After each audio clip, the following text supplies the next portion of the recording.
would like to begin by acknowledging the traditional custodians of the land on which I live and work, the Gundungurra land, and people. I pay my respects to their elders, past, present, and emerging, and extend that respect to all Aboriginal and Torres Strait Islander people. I also want to acknowledge the traditional custodians of the lands on which you, our listeners, are joining us from today. I recognise the deep connection that First Nations people have to this land, their enduring culture, and their commitment to the preservation and care for their country. This land was never ceded, and it always was and always will be Aboriginal land. Hey there, and welcome to Beyond the Surface, the podcast where we explore the stories of people who have survived religious trauma, left high control or cult communities, and are deconstructing their faith. I'm your host, Sam, and each week I'll talk with individuals who have taken the brave step to start shifting their beliefs that might have once controlled and defined their lives. Join us as we dig into their experiences, the challenges they've faced, and the insights they've gained. Whether you're on a similar journey or you're just curious about these powerful stories, you're in the right place. This is Beyond the Surface. Welcome, Daisy. Thanks for joining me. Thanks for having me. For a bit of context for people, they will obviously recognize your lovely US accent. Where in the world are you at the moment? I am in the United States. I'm in Utah. Okay. Every time I've had a guest on who's in Utah, I feel like it might give away the flavor of religion we are potentially going to talk about in this episode. Yes. But I am so excited about this episode. I remember reaching out to you after I had read the first book of yours that I had read. Since then, which is probably only what, 2 and a bit weeks ago, I imagine, I have now read everything you've released. Um, Oh, thank I you. loved it. It was all amazing. It's so freaking good. You are the second spicy author I've had on the podcast. And so I'm just loving the connections that are being made in this space. It's so cool. And we'll get to talking a little bit about your books and things like that in a bit, I imagine. But I like to start the episodes with a super broad, very vague question. Where does your story start? My story starts before I was even a thought in my parents' eye, I think. Oh no. Okay.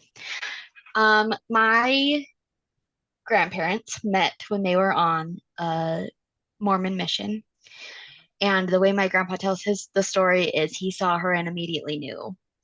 And growing up, I have come to learn that I think that was kind of one-sided and like it wasn't exactly mutual love at first sight for both of them. And so, and on the opposite end, like my grandma on my dad's side was a member of the church and my grandpa was not. So we kind of have two very different things. So my parents were raised differently, but they were both raised in the same religion. And it's interesting to see how their views came together. So my family situation, my parents were both married previously in the temple and got divorced, and then they married each other and had me. So like Right. so I have five siblings from my dad's first marriage, four from my mom's, and so my when you think a lot of times when you think of Mormons, you think of big families, and I come from a very big family, but not in the traditional way. Yeah. So, I mean, divorce in the Mormon church is not super traditional, right? mhm, So, like, even right. from the get-go, that's pretty um anti or like different to the norm, I would Yeah. imagine. Um, did that impact the way that you, I guess, were taught the messaging of the Mormon church growing up, or was it still just as um crazy fundamental as if you were in a family where both parents, that was the original marriage? I think it changed how I was taught only because by the time I was born, a lot of my older siblings had left the church as Right. teenagers. And so when I was born, I was told from the get-go that I would be the one to bring my siblings back to the church and that Oh, I was the glue that was holding our family together. So from the not an time immense that amount of pressure at all. yeah, none at all. So I grew up not having, I didn't know half of my siblings until I was 10 or older, and Yeah. then the other half weren't active or weren't members anymore. And so it was kind of, I didn't grow up as fundamental as other Mormon families did, Yeah. but my parents still tried to really instill those values, but it was hard because half of their kids weren't involved. So it was like, how can you speak badly about people that have left when it's your own family? Yeah.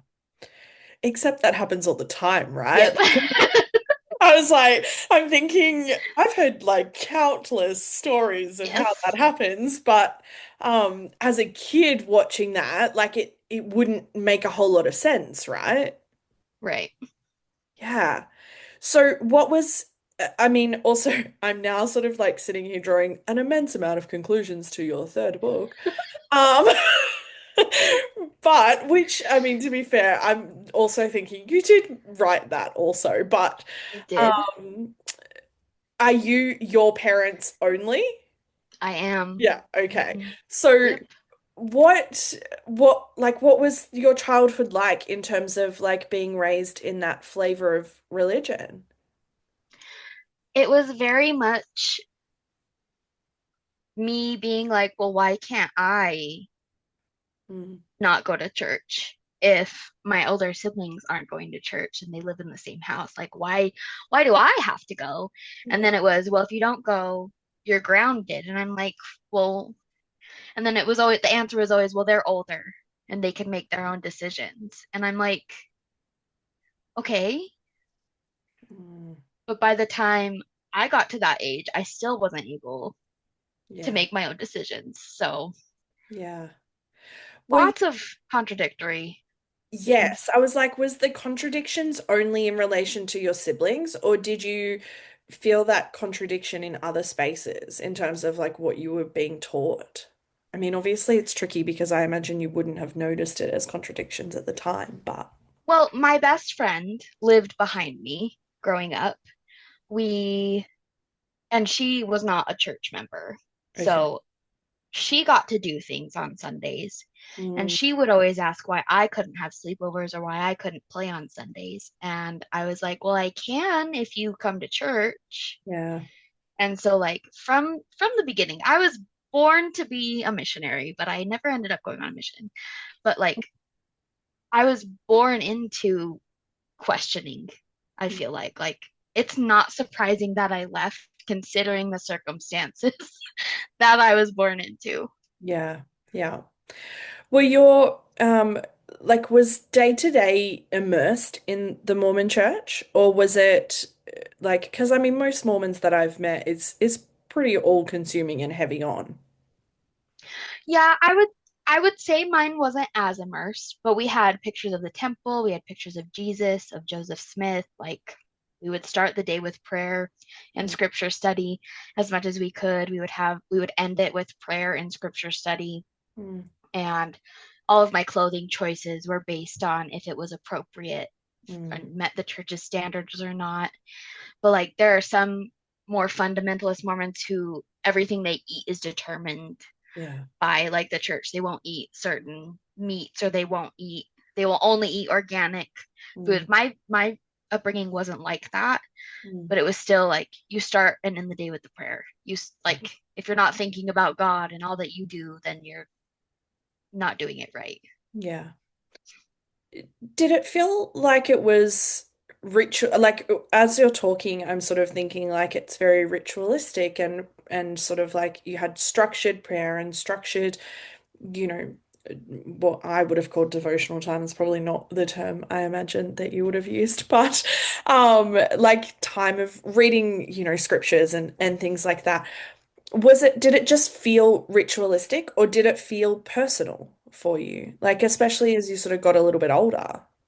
For me, it felt ritualistic. I Yeah. never felt like that was something I wanted to be doing. It was always a, oh, I need to do this. It was always, oh, I need to get out of bed so I can pray because I have to. It was never a, I never wanted to. And then Yeah. I always felt bad because I didn't want to. Yeah. Yeah. And was the guilt around disappointing your parents, or was it like good old-fashioned religious guilt? Or both? A little bit of both. Yeah. I like even now, having left, I'm still like, well, what if God does exist and he is judging me for all of these things? Yeah. Yeah, the what ifs are like powerful. It's like two Mhm. words, but it's a very powerful sense in you when you have been taught one thing and you choose to deviate and go a different way. It is, they're very two powerful little words, aren't they? Yes. Yeah. Yes. Um, you've already sort of alluded to like clothing and things like that. And so I am very aware that growing up in the Mormon church is a very different experience if you are assigned female at birth. And so what was that experience like for you, particularly going into, I guess, teenage years and, purity standards and body image and sex and relationships and all of that sort of stuff? So I had to parade my school clothes in front of my dad after I would buy them, and he would have to approve every outfit. And neither of us wanted to do that. Like he didn't like it, but my mom and him felt like as the patriarch of our family, I guess he needed to make sure that my clothes were appropriate. And he was also a school administrator. So Yeah. like he was aware of the school standards. And school dress code standards are a lot more conservative in Utah than surrounding states. Hmm. And I didn't realize that growing up until I started talking to other people. But yeah, he would have to approve my clothes. When I was going to school dances, I most of the time my dresses were more modest and I would have to wear them as if I was wearing garments, even though I wasn't wearing garments at 16 years old. Yeah. Um, Sex wasn't talked about Mm. ever, really. So I didn't really know a whole lot other than what I found on the internet because I was curious.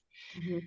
And uh not supposed to date until you're 16. I did anyways Yeah. behind my parents' back and they didn't know.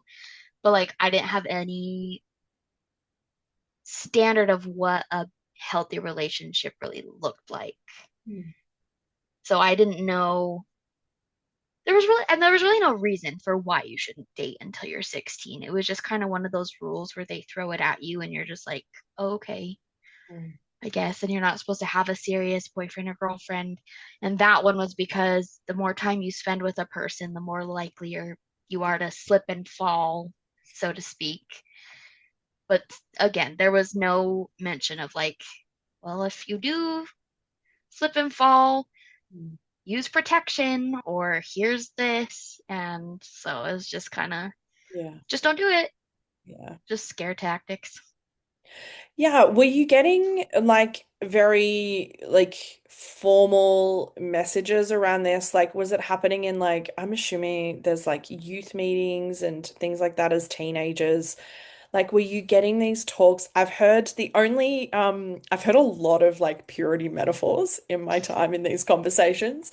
But there Yes. is one in particular that I have only ever heard from ex-Mormons. And so I don't know whether it's Mormon specific or not, but the two cakes being brought out and one gets smashed as like a sexual metaphor that like once you have sex, the cake is smashed and you can't rebuild it to look the same way as the other Yeah. cake.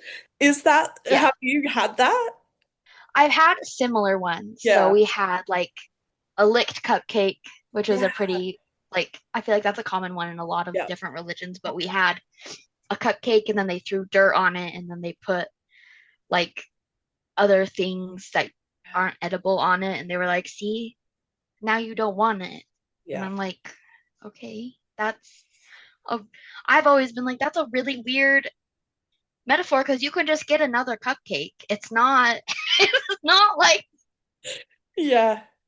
the end of the world, but I mean, it's tricky trying to apply logic to an illogical argument. yes. It feels quite futile.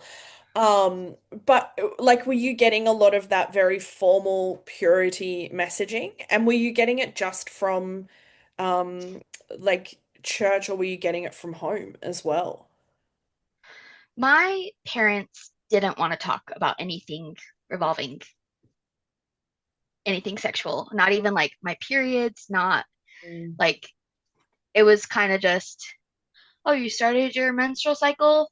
Let me know when you need more pads. And so I didn't really know a whole lot about what was going on with my body. Yeah.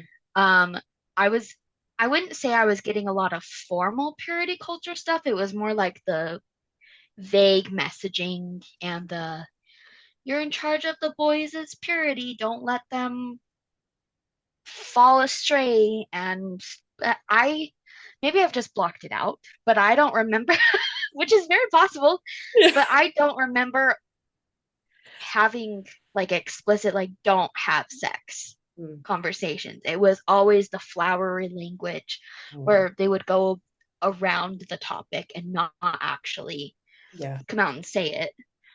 Maybe there was one instance where they were like, you shouldn't have sex, and that was kind of Yeah. the bottom line. Yeah, I mean, I think in a lot of conversations that I have with people, the only time that sex explicitly is mentioned is when it's referred to as like, once you get married, you have sex and it's good and it's of God and it's like all of that sort of thing. And so sex is talked about explicitly in that sense. But I think you're right. Prior to that, it's very often metaphorical types of conversations. Because I think that's where the fear can often be instilled is through metaphor rather than actually talking about the thing that you are actually talking about means that it's far harder, I think, to instill that fear-based messaging. Um, it's yeah. How did I guess like all of that and I mean, the Mormon church has got like some questionable beliefs and practices. I'm trying to be very politically correct in that statement, and yet in like a recording that I've done with one other like another Mormon, I was like, oh yeah, like Mormonism definitely is a cult. And so like I don't know why I'm trying to be politically correct in that, but there is definitely some questionable practices and beliefs. Yes. But I'm curious, like, how that was for you growing up, and also how the messaging around what you were being taught about yourself actually made you feel about yourself. Oh, I hated myself a lot because of the messaging that they, because I don't know how to explain. I had a lot of sexual trauma early on Yeah. in my life. And I feel like that kind of, I don't want to, I was never diagnosed with like being hypersexual, but like looking back, I think that that's what it was or what it, because I'm not that way now, but as a child, like I was very aware of my body. And I think that also kind of has to do with being a plus size. Yeah. Like once I turned 12, my body started becoming bigger than the other girls. And I feel like my mom sexualized my body before I sexualized my body, and so I already started hating myself when I started needing to wear bras in the third grade. Like my mom was like, the boys will only want to hug you because you have boobs, or you can't wear a skirt to school because all the boys will want to look up it. And I was just like, but I didn't understand why. She never explained like the reasoning behind it.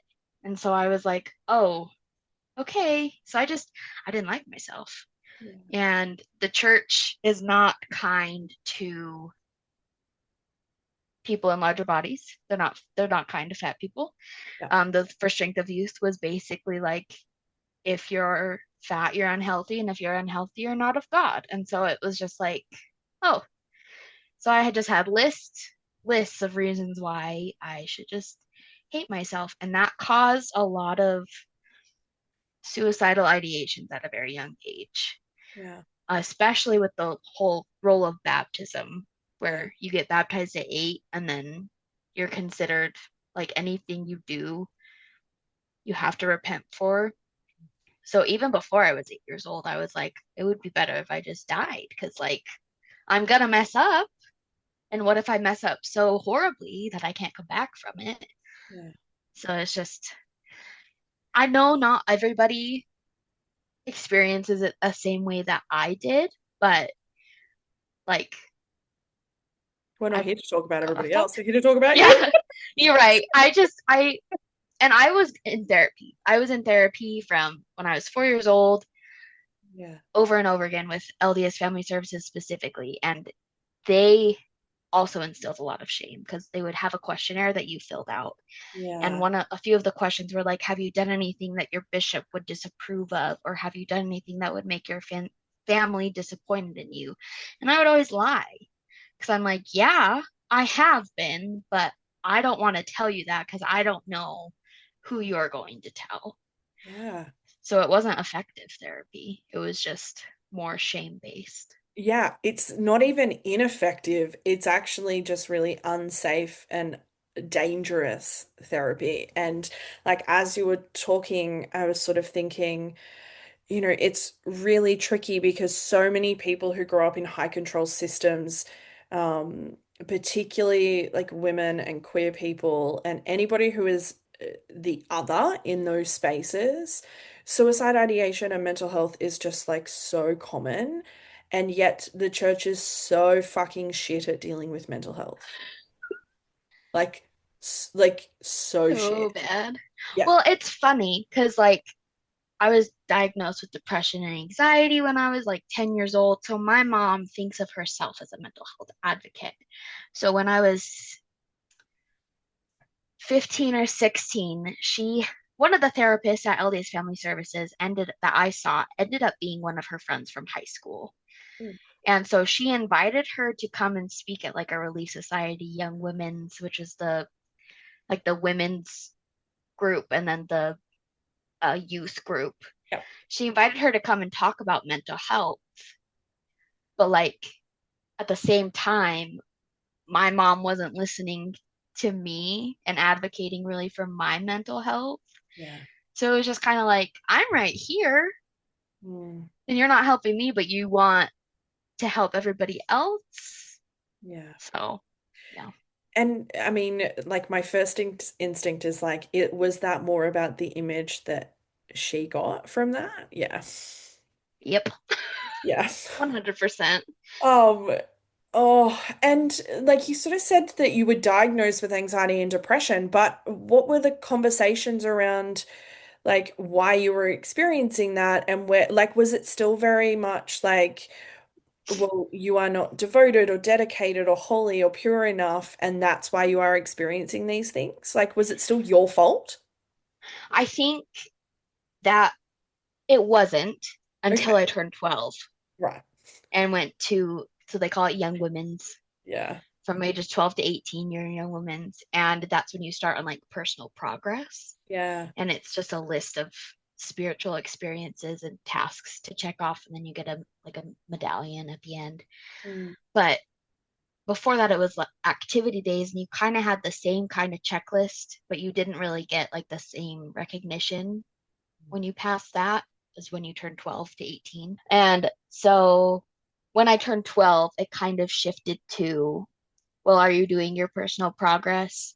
Mm. Are you praying every day? Like it shifted from, oh, she has anxiety because of X, Y, and Z events to, oh, she has anxiety and depression because she's not faithful enough. So I never really thought about that until just now that that's kind of when it shifted. Yeah. Don't we love when we realize things in real time and Yeah. it's being recorded? Yeah. I mean, like, it's just such a common narrative that I hear that, we will use the correct terminology, so to speak, in terms of, trauma and anxiety and depression and mental health and all of that sort of thing. But there is so often just this like undercurrent that whilst we're using this terminology, we also still think it's your fault and we still think that you have the power to, like, you're not doing enough and you're like, you could be doing more to help this, um, which just shames us in our mental health experiences. Um, but yeah, it's I mean, the developmental part of me goes 12. Yeah, because we have like so much knowledge and so much like brain development at that point. I mean, even as you sort of said, like 8 at baptism, I'm just like the irony Or, of ages in these spaces is well, insane. Yeah. my oldest is almost 7, and I'm like, you were making me Mm, make that choice at 8 years old. Like, I cannot imagine telling him, hey, yeah. by the way, you have to make this super important promise. Like, most of the time, he can't even remember when he needs to, like, get dressed for school. Like, he's not making Yeah. terrible life decisions Yeah. right now that he needs to repent for, Yeah. quote unquote. Yeah, absolutely. I mean, even when I talk about my own story of like, coming to Jesus at the ripe old age of like 11, I think it was. And I just think like I didn't have any concept of eternity at that age. Like no kid at that age has any concept of eternity.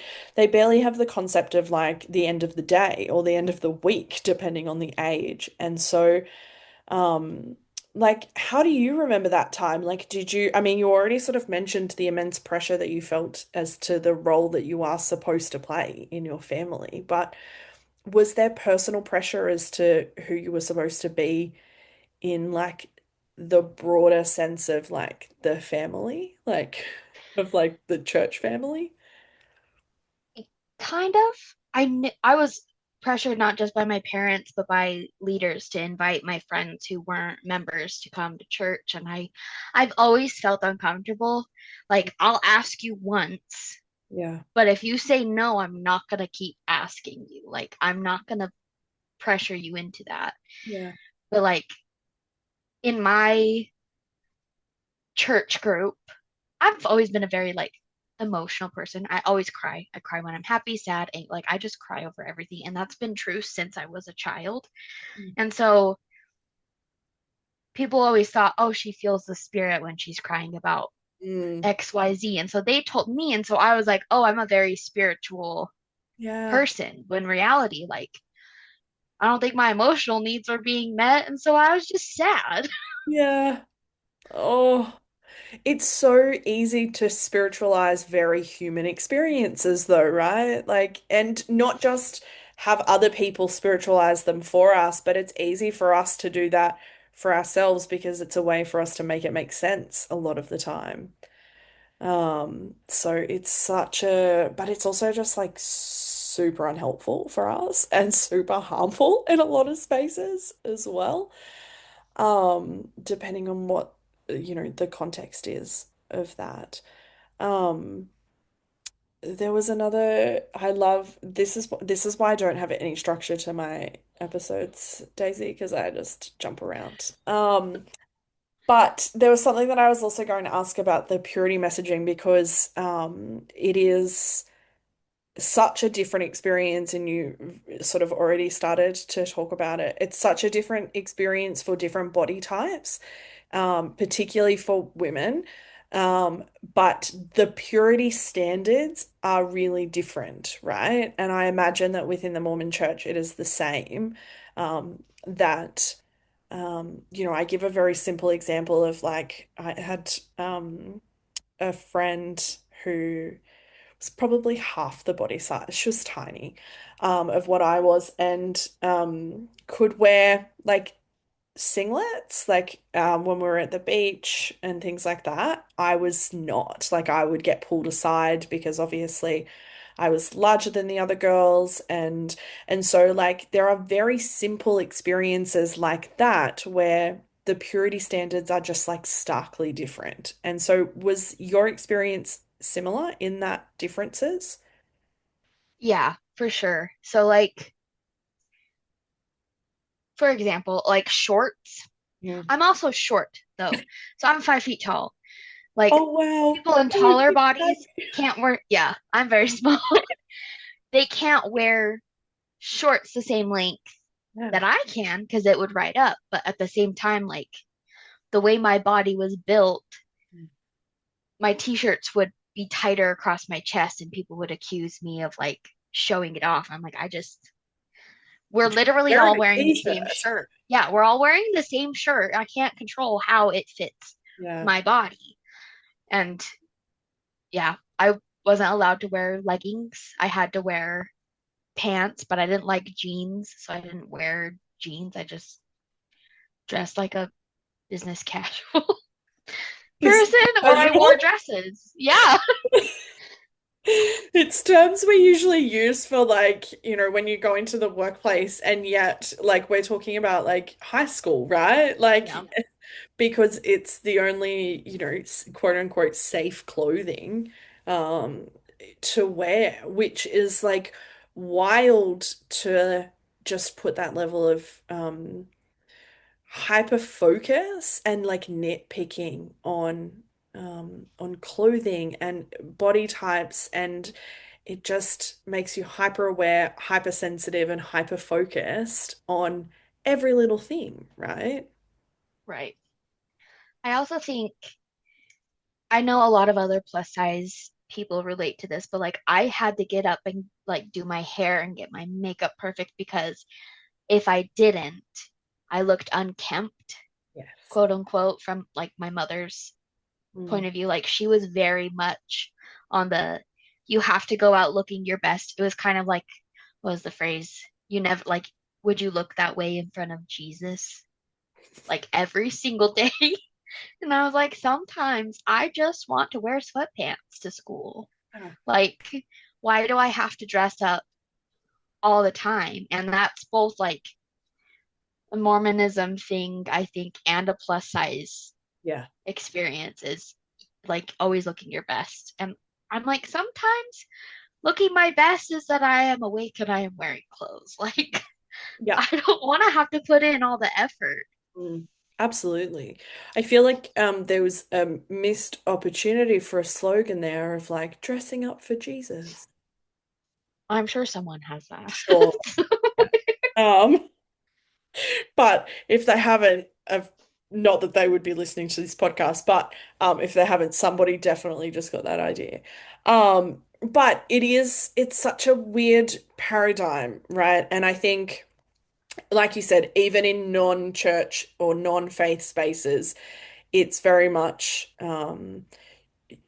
like a distraction. It's used as a distraction. Like if my face and my hair look good, it's a distraction from my body. And so it's like a redirection almost, as well as appearing to look well dressed and, all of that sort of thing. So how did that shift and change the older that you got into sort of like late teenage years and things like that when I imagine the freedom that you had started to increase a little bit, and also sex drive also comes into the mix at that point. So, like, how did the purity culture and the church messaging sort of like impact you as you started to get a little bit older?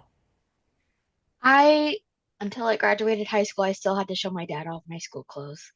So my freedom to dress did not really come until I moved out. And even then, I was always terrified my mom would call and be like, "You're wearing that." Yeah. So it was, yeah, it was hard. Um, I also started realizing how much larger I was than my friends in high school. Like my friends were also very small, tiny. They were ex cheerleaders or like just naturally thin. And so I was very aware of my body. And I struggled a lot with it. I was on and off diets with my mom and my sister all the time.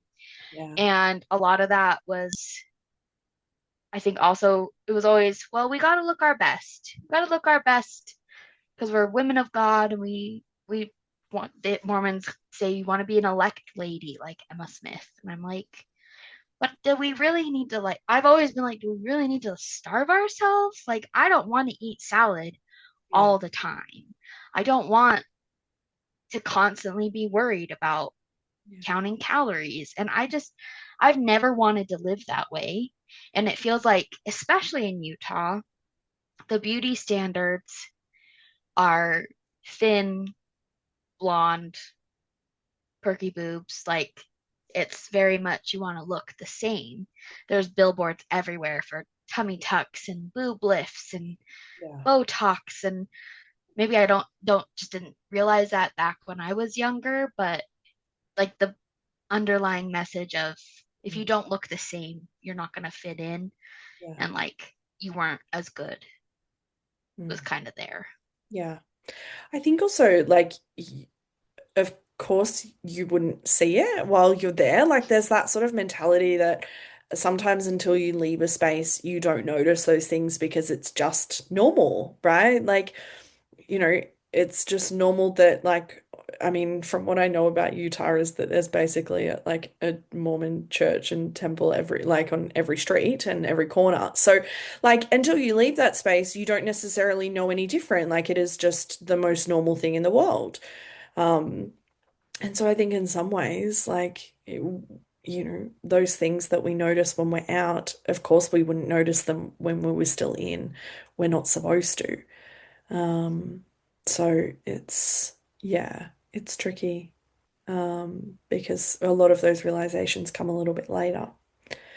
Um, what, I mean, I ask a version of this question, to most people, but like during this period of time, like who was God to you? Or like the divine or any like Heavenly Father, I'm assuming.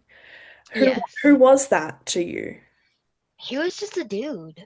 Yeah. Like he just I've never felt like I've had a personal relationship with God. He always felt like just another man Yeah. watching me to make sure I don't mess up. Mm. Like I've never been like, "Oh, God's on my side," because like Mm. he like why would he want to watch me go through all these things and not intervene? Like that's a shitty dude. Like Yeah. yeah. Yeah. And so, like, how did that impact the way, like, because you are still going every Sunday to meetings and things like that, right? And so, like, I love, and I'm going to use a reference, or like not really a reference, but just like a part of your book where I giggled and like where the people are non-Mormon who are in meetings, Mormon meetings, and going like the little italic of another prayer. And just to like really symbolize just how like drawn out these spaces are a lot of the time. But you are doing that week in, week out for years on end and not even being immersed in terms of like, I don't even believe this. What impact did that have on you? I felt so dumb because like in Utah specifically, seminary, which is grades 9 through 12, is during school hours most of the time. Like you can take it, other places take it like in the early morning. So I was taking at least 3 times a week, if not more sometimes. So I was Sundays, and then it was seminary 2 to 3 times a week, and then it was youth group, and then sometimes it was on Saturdays, and then in the summers you have girls' camp, which is a week long. And Mm. I was just like, am I missing Yeah, something? Because like I don't have them anymore. I threw them away because I didn't want them anymore. But I had journals and journals of seminary where I would just take notes because I was like, I want to understand. I want to believe and feel what everybody else is feeling, yeah, but I just don't. Like yeah, it never really made sense to me. I was always I always had made friends with people who weren't in the church and they were like, I don't understand these rules. And I was like, you know what? I don't understand these rules either. And I'd always be like, I'm not like other Mormons. And they were like, okay.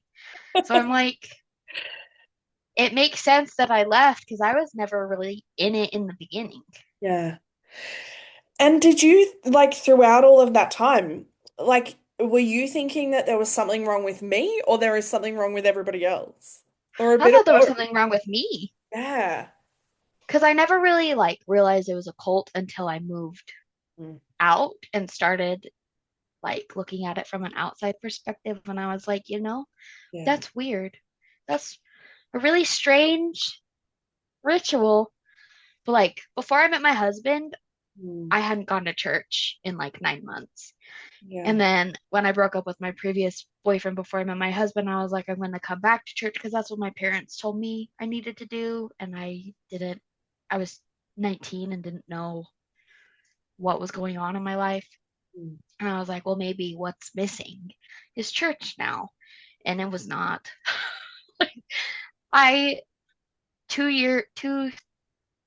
years after my husband and I got married, we left the church because we were like, I personally was like, I don't want to do this anymore. COVID hit, we weren't going to church, and I was like, I don't have as much anxiety Mm. because I'm not forced to go and put on a mask anymore. Yeah. And my husband was slower to come around, but I genuinely thought there was something wrong with me until I found a community of online people on Twitter who were also like, hey, this is weird, right? And other people be like, yeah, that is weird. And here's why it's wrong. And I was like, oh, Yeah. okay. So it's not just me. Yeah. Yeah, what, like, I'm curious what it was like for you once you left home and were not necessarily as immersed in it as what you previously were, but also just like navigating, and I'm going to use like quote unquote the real world because, I know for a lot of people who were Mormon growing up in Utah, it's like its own little like bubble and world. It's like very different to like being a Mormon in another city or in another country. And so like it can mirror like what we would see like reintegration after leaving a cult, right? And so like what was it like for you to navigate the world outside of your home, so to speak? Well, I moved from my parents' house to Utah Valley to go to college. And Utah Valley, they call it Happy Valley because like BYU, BYU is there. And it's just like Utah is the most Mormon state, but Utah County, Utah Valley is the most Mormon, like dense population. So it was kind of So you did the worse. opposite. Yeah. I put myself even more into the cult. But Yeah. like my roommates, because I lived with three other girls, they weren't members. Well, maybe one of them was, but like they weren't pressuring me to go to church. Mm. So that was kind of like the first, oh, I don't have to go to church on Sundays. And so I would lie to my parents and tell them that I was, but I was really hanging out with my boyfriend. So rebellious. Yeah, yeah. I was rebellious even when I was like fully immersed day to day. Like I lost my virginity when I was like 16 and I felt super guilty about it Yeah. the whole time. But like on the same track of like, oh, I'm gonna have to repent for all these things. I was like, if I have sex, I can just repent for it. Like my brain was rationalizing both things. Like you shouldn't be doing this because you're bad, but also like Jesus died for your sins, so Yeah. just commit them, I guess. Yeah, I I don't mean, know. I'm wondering if like do you feel like that was because um the faith that you were being raised in didn't feel personal, and so you were able, I guess, to have that degree of separation or degree of like desensitization to like some of those things? I think so. Yeah. I mean, I don't know. Like the guilt still, like I still felt super guilty, but I Yeah. think I felt more guilty lying about it to my parents and like lying about where I was, lying about what I was doing than I did actually doing it. But like sometimes when I'm sexting my husband, I'm still like, oh my gosh, this is so bad. Even though we've been married for 8 years, like I'm Yeah. like, it literally doesn't matter. Yeah. But like sex was fine, but other things Mm. weren't fine, Mm. if that makes sense. Yeah, I don't know. absolutely. Yeah, because like I think there is, I mean, and also there's just like the perception that um anything outside of the sex act, because obviously like that's for your husband's pleasure and for procreation, right? Like that's usually the only two reasons why you would have sex, even within a marriage. And so to do anything outside of that would imply that you might also be getting something out of this. Shocking.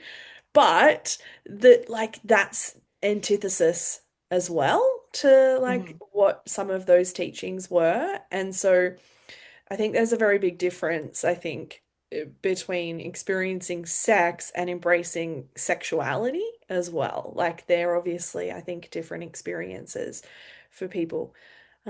But it sounds a little bit like, that sort of like cliche saying of you can take the person out of the church, but you can't take the church out of the person. And so, like, going into different spaces of like being able to choose whether you want to go to church, but you don't get to do that guilt-free without feeling like you have any sort of like emotional consequences um, to that. Yeah. Yeah. You said that you didn't go on mission. Was that a choice that you felt like you could make? Oh no, I didn't have a choice in that matter. I was told I couldn't go because um I was sexually assaulted, Okay. and they said that I was too high risk to go on a mission because I could relapse or whatever. Even Relapse? Daisy, oh my God, I've had so many like things like in this vein of like where abuse and assault is like blamed on the victim. oh Um, yeah. okay, yeah, let's go back to the relapse. I so Relapse how? Like, well, after I was sexually oh, assaulted, I had I did other things with other people because in my brain it was the more people I touch after, yeah. the further away it gets. Mm. And so I obviously confessed to that, but like I was repenting for being assaulted. Oh, And so I was like, that one wasn't my fault. Like, why am I being punished? And in the end, I'm glad I didn't go on a mission because I don't think I would have been able to handle that. But like, I didn't have a choice in the matter. I was told that I couldn't go. And it's hard because the bishop that I started the repentance process with, I had known my entire life. yeah. He was really good friends with my dad. And then we moved, and I had to start over again with another bishop. And then that bishop went to the stake president, who was like best friends with my dad because my dad was in the stake presidency, and the stake president and my dad were co-workers outside of the church. So like I'm like, there's no way you're not telling Yeah. my dad these things, which is like I don't want him to know all these things. So it's kind of like, not only did you take away my ability to go on a mission and prove that I'm a good little Mormon girl now and that I'm Yeah. quote unquote repented and I'm better, but like you've also just bared my secrets to my dad, most likely. And I don't have confirmation of that, but like it's very highly likely Yeah. in those circles. So like it was just an overall Yeah. terrible experience. Um, are you comfy if I ask another question about that? Yeah. What was that experience like? What was the experience like? Because I have heard obviously horrific stories about what happens when people disclose sexual abuse or sexual assault to religious leadership, irrespective of, the faith or religion of origin. Um, and so what was that like for you to do that? Because it takes an immense amount of bravery to do that in the first place. It was hard, mostly because I felt very judged Yeah. because I had known him my whole life. And then the situation was kind of different because I didn't come forward to Right. repent. My abuser went to my bishop. And then my bishop called my dad because it's a whole situation. My abuser wanted to meet my dad and ask for my hand in marriage even though I was only 17.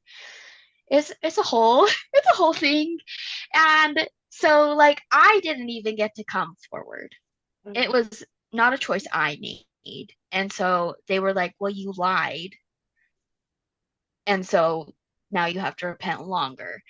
And I don't feel like, and maybe it's just because I'm hoping they didn't. I didn't have to explain anything in graphic detail, and I'm hoping they didn't like get any pleasure from my pain, but I didn't have to explain things in graphic detail, thank goodness, to either of them.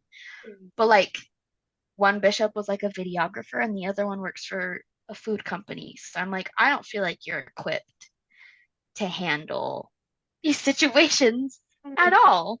Like, Yeah. I don't, like, I'm not even going to tell my parents everything because they're also not equipped to handle this. So it was awkward.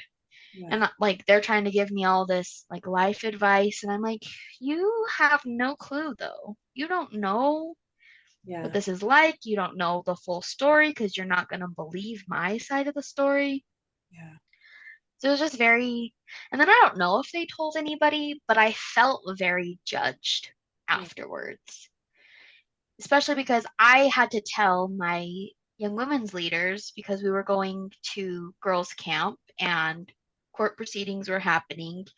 And my parents, like, I didn't want to go to girls' camp because my Mhm. anxiety was like, he's going to follow you there, which I don't know how he would have now, but like in the moment, I had no idea. Yeah. But like my parents ended up having to come and have me sign a document. And so everybody ended up finding out about it. And I was looked at differently. And I was just like, I don't want people to know because they don't want to help. They just pity me. And I become the Came that. testimony story. Yeah.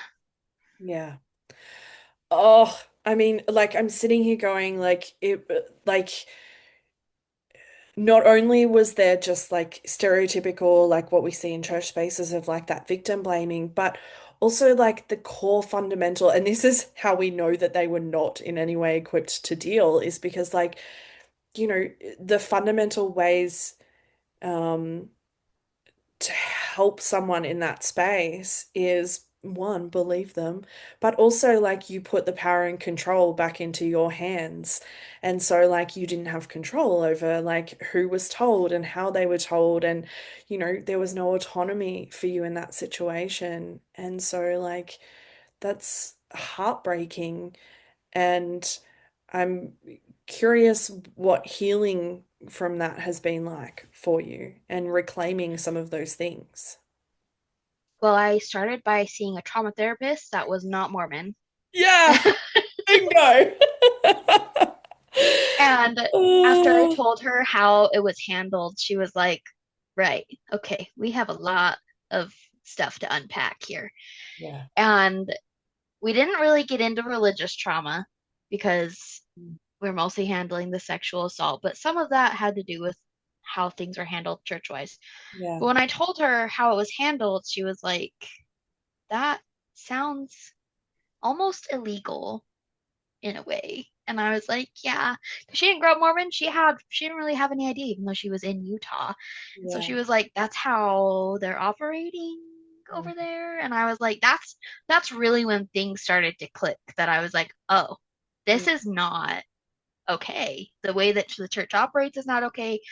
The way that things were handled with me was not okay. And if things with me weren't handled the right way, then other people's situations are not being handled the right way. Yeah. So I told her how I thought I had become a sex addict because any sexual thoughts and feelings were considered wrong. And she was like, no, it's very common for victims of trauma to Mhm. feel more sexual. She's like, and you also were repressed Yeah. and it wasn't talked about. So she's like, it's not, those feelings you're having aren't bad. It's how you go about Yeah. using them that makes it good or bad. And I was like, okay. But like, I had no idea what an orgasm was. I had no idea what it felt like until I got married. Even Yeah. though I had a long-term boyfriend, like I'm still just now like reclaiming my sexuality from that because I had a lot of trauma around sex. Yeah. And then we had 3 kids within 4 years because that's what we were told we were supposed to do. And so my body wasn't for pleasure at that point either. It was for making babies. And so I still am coming out of the mindset of my body is mine Yeah. to do with what I want, and sexual feelings aren't wrong, Mhm. especially because I have a safe, brilliant, amazing partner to help me overcome all these Yeah. things. Yeah.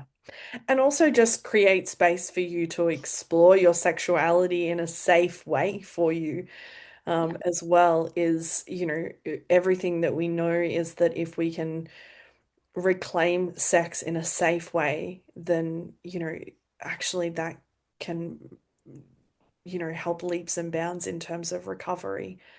Um, I'm sort of like piecing a couple of things together. When you got married, was your husband a Mormon?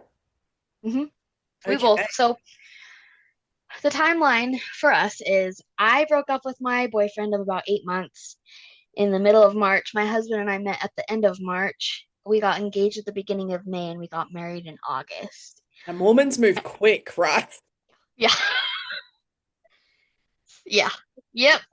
Very, but we would have gotten married. We were going to get married in November, but my mom was like, you need to get married in August because I don't want you to slip up. And that was obviously, that was a valid concern to be fair to her. But like, my husband and I look back now and we're like, if we would have slipped up, it wouldn't, we would still be together. Yeah. We still love each other. But like, we look back and we're like, we should not have gotten married that fast. We should not have jumped that fast. But like, Mm. it's worked out for us. But he was a virgin.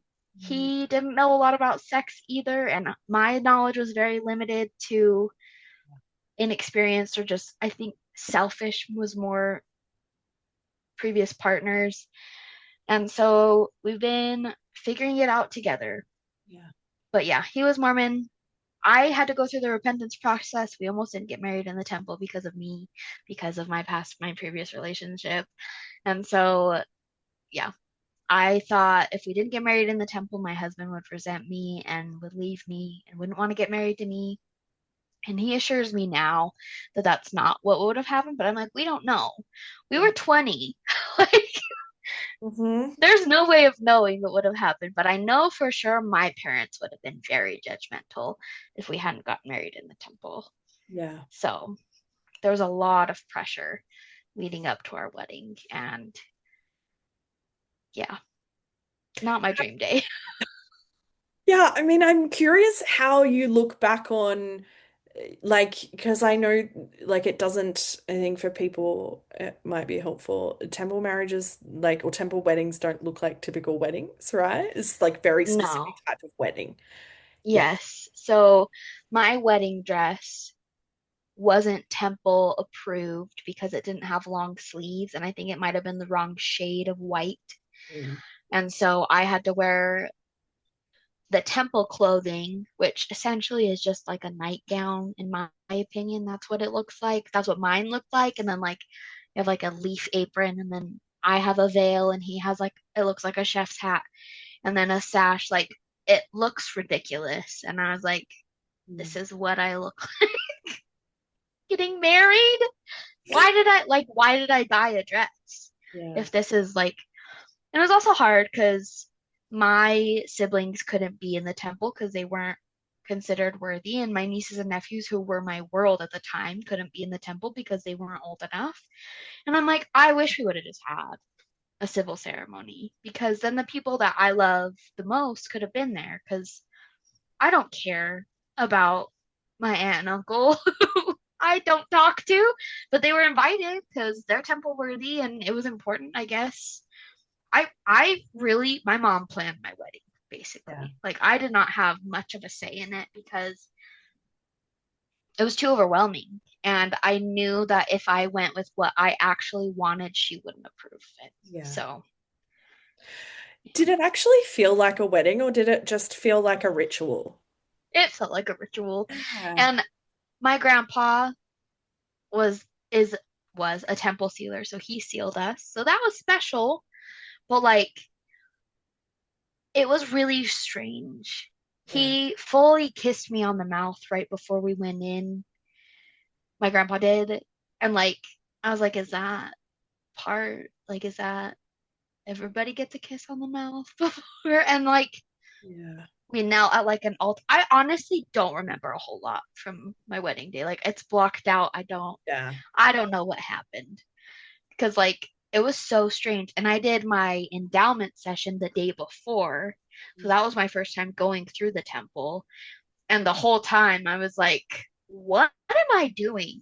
Like, what are we doing? And then that was really when I was like, yeah, there's a reason people think that this is a cult. Yeah. Because it's, how can you look at this? How can you go through this and not think that it is? Like, I was sitting in the room full of people and I was like, how are you guys not thinking that this is cult behavior? You're just like, this is normal. This is just a normal Thursday. Like, Yeah. no. Yeah. It's normal while you're in it. I mean, it sounds like you were probably far enough out of it and removed from it enough that you were able to see some of those things, but yet still that sense of what I'm hearing is probably a mix of guilt and obligation and fear as to still going through with it. Yeah. Yeah. Yeah. Um, so what has it been like for you to like, and I'm going to use the analogy that I know you use in the books that I hear a lot of Mormons use, which is that broken shelf analogy. And so, like, what were the things that you were putting on your shelf and what eventually broke it in terms of that belief system? I think my shelf came broken, to be honest with you, because it really didn't take a lot. But Yeah. like after I was sexually assaulted and I went through that experience, that was when I was like, I don't think that this is like Yeah. if I have a child who goes through this, this is not how I would want this to be handled. Mm. And then one thing with my siblings and the whole blended family, like I would ask anybody who would listen, am I sealed? Like, do we know if I'm sealed to my siblings? Is my mom sealed to my siblings? Because like her and her ex-husband had their sealing broken so she could be sealed to my dad. So I'm like, am I sealed to my siblings? And you'll find out in the millennium. You'll God find, knows all. Yeah, and I'm like, but I want to know now because honestly, I don't really want to be sealed to some of my siblings. So, can I like, pick and choose? Is this pick and mix lolly bag where I can pick who I'm sealed to? no, really, I was like, and the whole like growing up with my siblings, it was you chose to be in this family, and I'd be like, well, why would I choose this? Why you knew it was gonna happen and you chose to come to Earth? Well, why? Why would I choose this, Yeah. knowing what I'm gonna go through? Like, I cannot imagine myself up in heaven being like, yeah, that's a great Mm, experience to have. It's a yeah. great experience to feel like your siblings hate you because you're pressuring them to go to church. And it's a great experience to have your older sister bully you like constantly Yeah. or like feel like your mom doesn't actually like love you. Why would I choose that? And so my shelf like was splintering, cracking my whole life.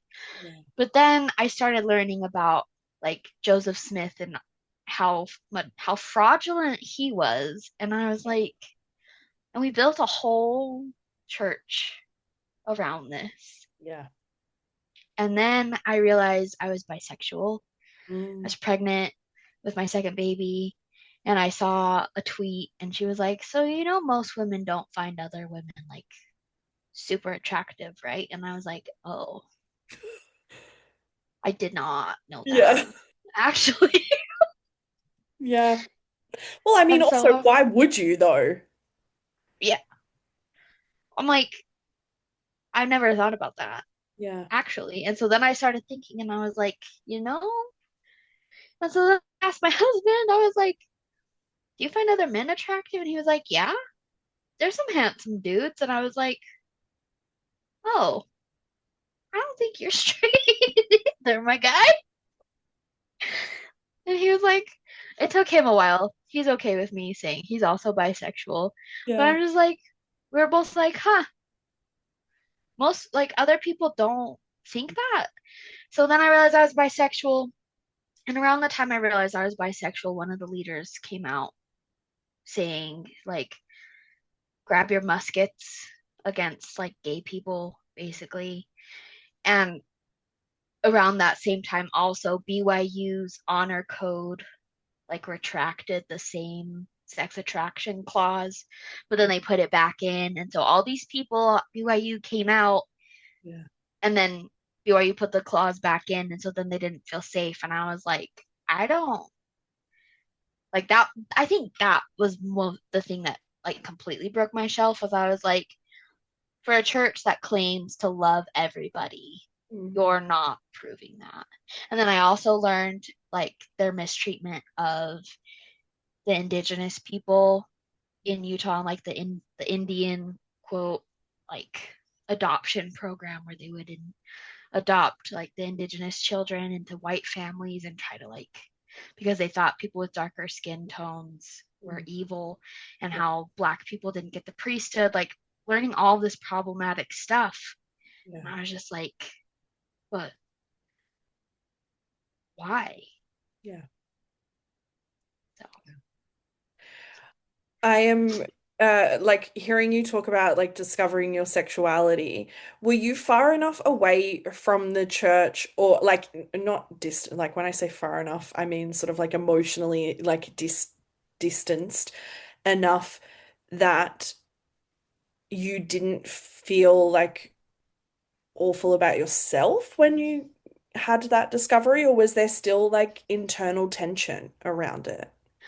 I think there was a lot of internal tension, but I was already married to a Yeah. man. So I was already in a hetero presenting marriage. Yeah. And so I feel like if I was single and realized that, I would have a lot more of an internal battle. But I was like, I'm not going to leave my husband. Yeah. So, Yeah. like, my sexuality matters, but I'm not, I don't know how to explain it. It matters, but it doesn't matter to the point where like I'm not gonna be with a woman unless my husband transitions to a Mm. woman. If he were to come out as transgender, then Yeah. that would be a different story. But like I'm not gonna leave my husband. Mm. So I feel like that helped. I was secure Yeah. already.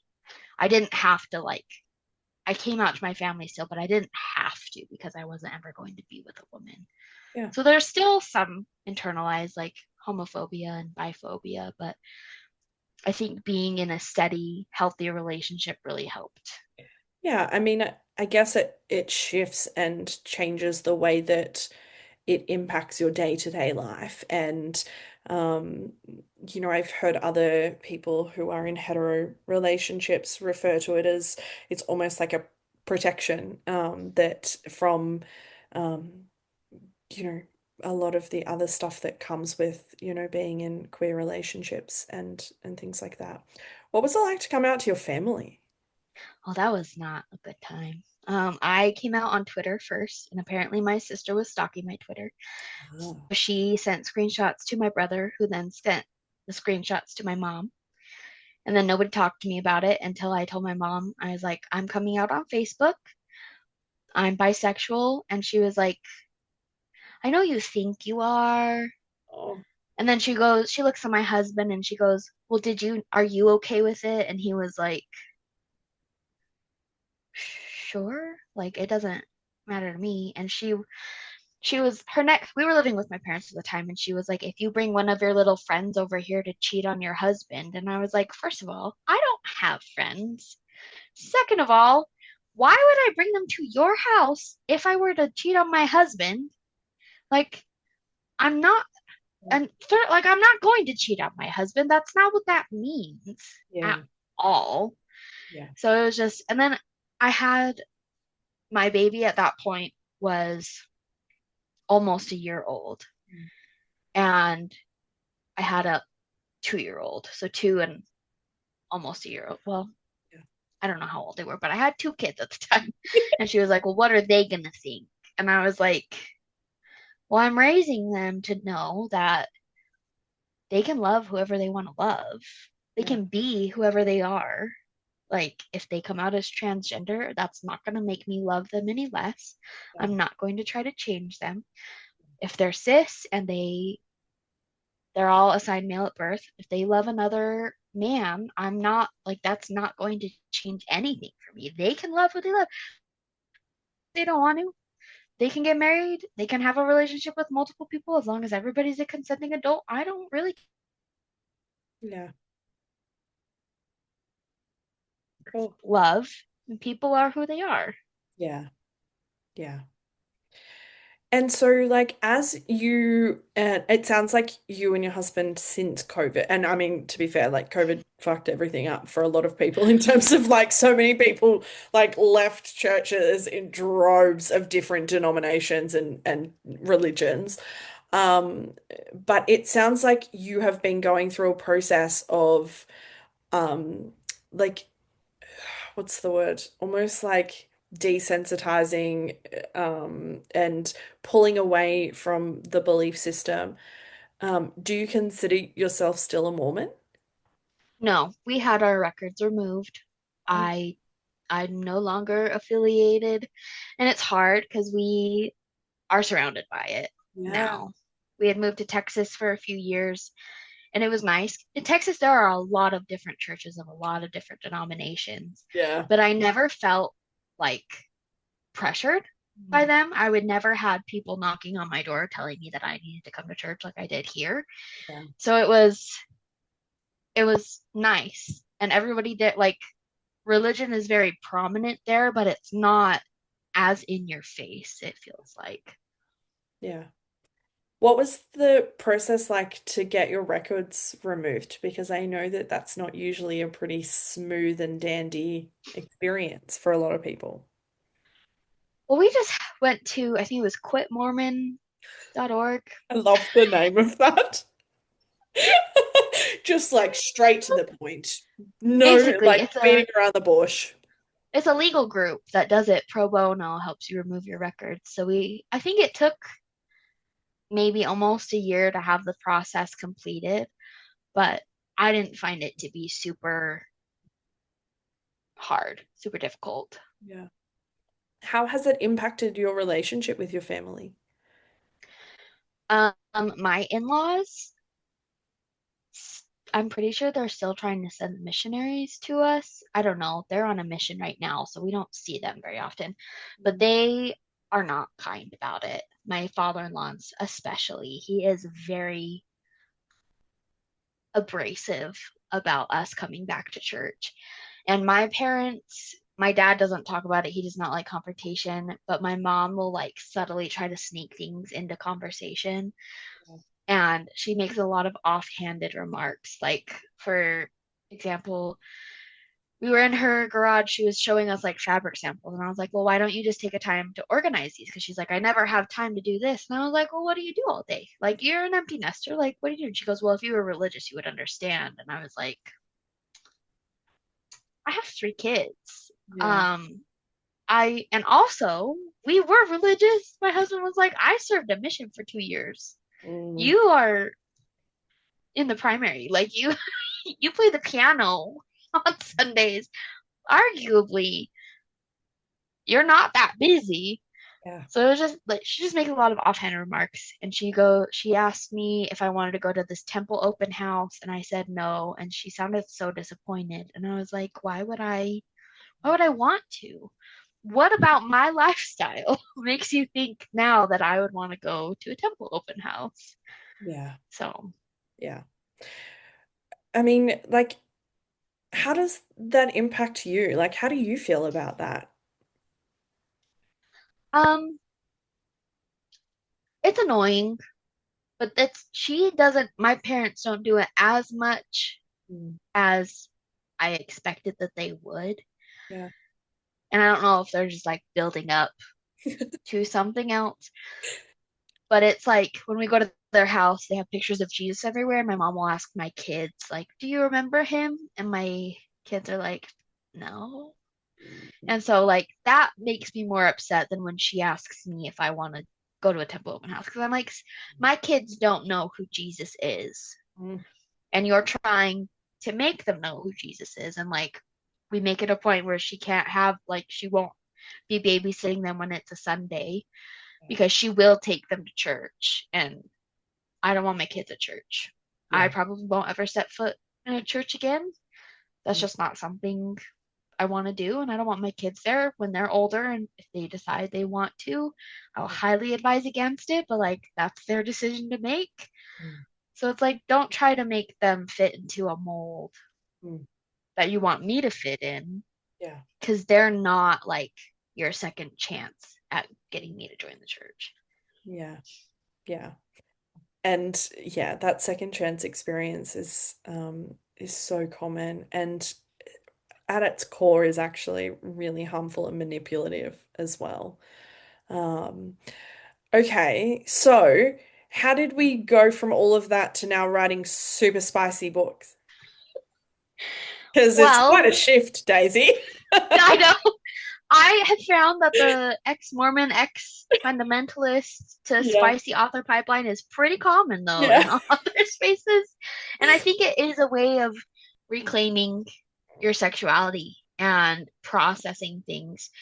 For me, like writing Loving the Sinner, it started out as Eddie Munson fan fiction, but because like in Stranger Things, Dustin's girlfriend Susie is Mormon and she has all these siblings. So I was like, well, what if Susie had a sibling that wanted to get out of Utah? So she moves to Indiana, wherever it takes place. And she meets Eddie Munson, who's like the antithesis of everything she's taught to look for in a man. So that's kind of how Wes and Ellie's story came to be. Yeah. And I started like thinking, what if I had left Utah at Mm. that same age instead of just moving an hour away to an even more Mormon populated area? Like, what if I had could just completely move states? Yeah. So it was a way to process. I was also in the midst of postpartum depression, and writing really helped bring me out of Mm. the low places that I was in. Yeah. How much, and I know I'm sort of like asking this question knowing that you wrote a little bit about it in the third book, that there is more of you in Emma's story than the others, but is there a bit of you in all of these stories? Oh, yeah, for sure. Yeah, Especially within the FMCs, yeah, the female main characters. I dumped a lot of religious trauma into Ellie, and yeah, then a lot of other trauma into Emma. And yeah, then Hannah, I put a lot of not a lot of myself into, but a lot of the things that her parents said to her or other, like her ex-husband had said to her, I've been told things similar. But like Hannah is more based off of some of my cousins who, and like Ellie is also like the series follows cousins. So my cousin, like I have specific cousins that I've kind of assigned characters to, even though in if you put them side by side, they would not be, yeah. you wouldn't be able to recognize that they're the same, like they're assigned. But like it's also my cousins and I have had a lot of similar experiences in the church. So it's like my experiences are my cousins, are Ellie's and Hannah's and Emma's, and then Mackenzie is the fourth FMC in the book. But the fourth book also has more of the men's perspective of leaving the church. So Talmadge's is more of like my husband's I was about to experience. say, is there a little bit of your husband in that Oh story? yes, yes, Yeah, yes. yeah. How My does he feel about that? He loves it. Okay. He's very happy to help however he can. Yeah. Um, how has it been for you? And I asked, when I interviewed Sarah in her episode, I asked a similar question in that, like, you are writing it like, I mean, I've read more explicit, but like explicit like sex scenes and experiences. And so, like, what has it been like for you to write that? Because, like, the repression and everything leading up to that space, like, there is a reclamation there. But is it is it hard for you to do that, or is it now just, normal for you? In the beginning, it was hard. When I Yeah. was first writing, I was like, I have no idea what I'm doing. I don't know how to write Yeah. this. And words like cock and pussy and dick were still very like foreign to me and felt dirty. And now, like, they have a certain dirtiness, but it's not as like, oh, I can't say that. It's more just like, I'm not going to say that Yeah. in my everyday vernacular. I'm going to say that in specific situations. Yeah. But like, I, it's lost its like, oh, I can't say that. Yeah. It's just like every other word that Right. you're Same writing. with Yeah. same with curse words. Like I regularly say fuck Yeah. all the time. My kids hear it, but they Yeah. don't say it because like we don't. I feel like if we were to be like you can't say that, like they would want to say it more. And I know some people are have different rules around curse words with their kids, but like I would rather my kids be desensitized to it because I feel like they would want to say it more and be more curious about reactions Yeah. if they didn't hear it. And we've had conversations about like you can't like school's not the place to say that. Mhm. Don't tell someone to fuck off unless like you're the situation calls for it and they're still learning, but like reclaiming those words that we weren't allowed to say has been helpful for not only me but my partner as well, my husband. Yeah. I mean, I think it's like a conversation around we educate rather than we ignore and avoid. And I think we learn far more by educating than just, pushing it under the rug and not talking about it. Was writing the books a bit of an education for you as well? Like a sex Yeah. education that you never got the first time around? Yes. So I started reading romance books Yeah. before I started writing Loving the Sinner. Well, I was reading fan fiction, and then Yeah. I moved to romance books, and then I was also reading romance books and fan fiction. And I was like, I didn't know that people wrote these things. I Yeah. didn't know that there was a whole like online forum, and I didn't know that people were publishing books with explicit sex scenes because I Mm, wasn't allowed to read that. yeah. It was always porn is bad, and I didn't know that people were writing it. So Yeah. like I thought it was just visual things. Mm, So learning that was interesting yeah. to be like, oh. And I feel like the first few times I read a sex scene, I was like, this feels wrong still. But at the same time, like I was like, but it's not. Yeah. Like I'm not.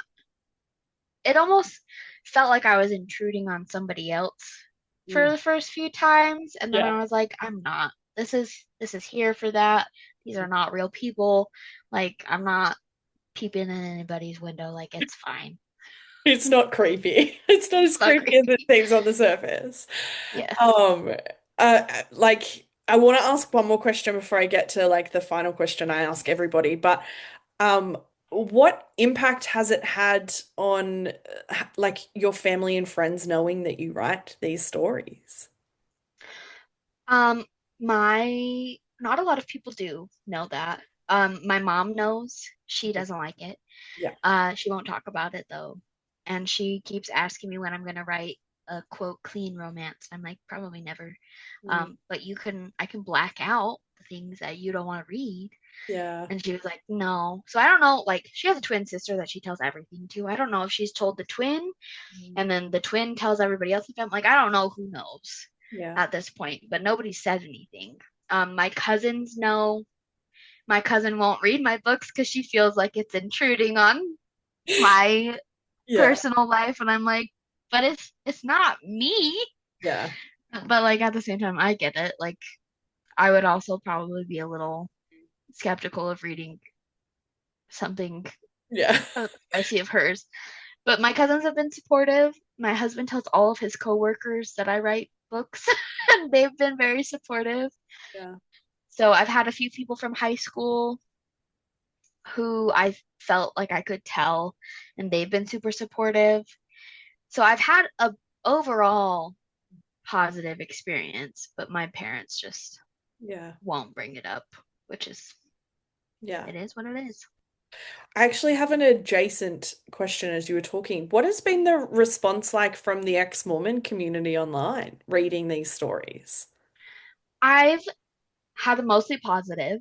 Some Yeah. people don't think that my experiences are realistic, because like in Loving the Sinner, Ellie was fine with Wes using a vibrator on her, and they're like, Yeah. she would feel guilt. And I was like, that wasn't my experience though. Yeah. Like everybody's experience is different, but overall, people have been like, oh wow, Mm. I didn't know that this was like a sub-genre of romance. And I was like, me either. I didn't know that people wrote about religious trauma, and I decided that I was just gonna do it. Yeah. But even people who aren't Mormon have related to it Yeah. and felt seen. So it's I'm writing my first book that has no religious trauma in it, and it's been very difficult. Hell yes of you. Yeah. I imagine it would be a very different experience writing that. I'm like, how do people, I don't know how people have not had religious trauma. Like, I'm like, what do you mean you went your whole life without being told Yeah. that you need to cover your shoulders? Otherwise, like your shoulders are pornography. Like, my cousin married a man who has no religious trauma, and she's just like, what is that like for you? Because I can't imagine it. Yeah, I think it is hard to imagine when you have only ever experienced one perspective or was so immersed in that perspective. It's hard to imagine anything else. But I mean, I imagine it would be a cool experience being able to write something that doesn't have to intimately, pull on your pain points and your own trauma and all of that would be a really nice experience. Weird, but nice in a different way, I imagine. Uh, Yeah. okay, I finished these episodes with some encouragement for listeners. So, what would you say to someone who has, and I'm going to tailor it a little bit, what would you say to someone whose shelf has just broken, essentially, about the Mormon Church? Find find at least one person that you can just spill Yeah. all your worries, all your concerns. They don't have to know. They don't have to know the answers to your questions because I ask my husband questions all the time and he's like, I don't know the answer. I'm like, well, I just need to get it out. But Yeah. just find somebody, one person, and that can help hold your hand through this. Because my husband and I did not have somebody else really until like a year into our journey when I found out my cousins had left the church. Yeah.